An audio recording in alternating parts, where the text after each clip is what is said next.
Hi, I'm Sarah with Custom Pilates and Yoga, and today I'm going to answer the question, is the Pilates 100 messing up your SI joint?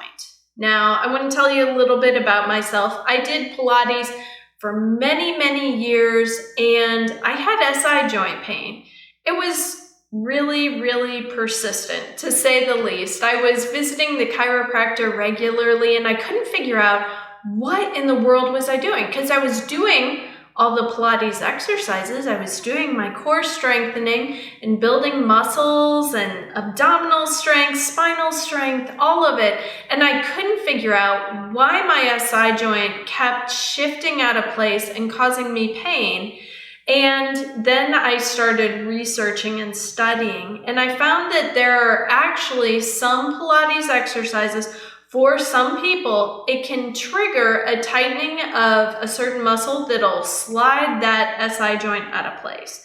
And honestly, the 100 can be one of those exercises. And for me, the way I was teaching the 100, the way I was doing it was part of the problem. So let me show you what I was doing so you can fix what you're doing if you're having SI joint pain.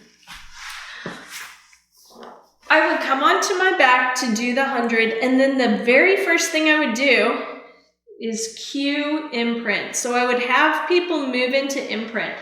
Now, when I do this correctly, yes, it's all abdominals. However, when my abdominals get tired, which they always do in the 100, these muscles kind of back in my glutes would take over. It's called the piriformis muscle, and it's a lateral rotator. Okay, so it would start to grip. Now, it would particularly grip when I was doing versions of the 100 with my legs laterally rotated, right, with knees to the side, because the piriformis is a lateral rotator. Now, also, just being in this imprint position, after a little while, these muscles, I can feel them kind of start to hum. They start to kick in. They start to want to work. So when I went to go change how I was doing my 100, the very first thing I did was, instead of being laterally rotated, I moved my legs to parallel. Okay, so that's one way we can make it better.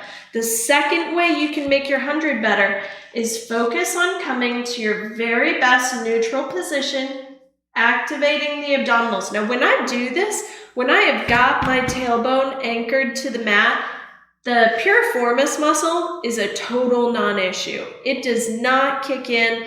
There's not any sort of humming or like even thoughts of engagement. Everything is set.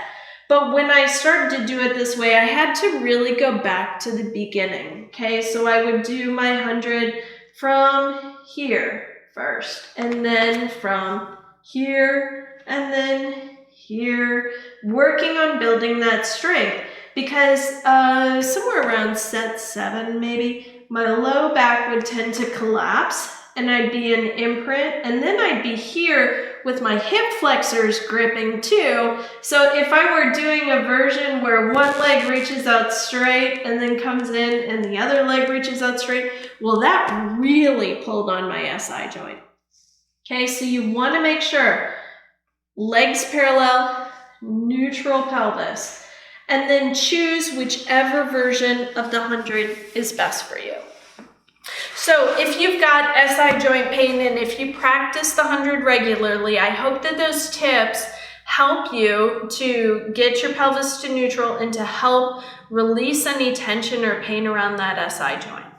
If you like this video, please give it a thumbs up and subscribe to my YouTube channel. And for more information on the 100 and other Pilates exercises, please visit my website, www.custompilatesandyoga.com. Thank you.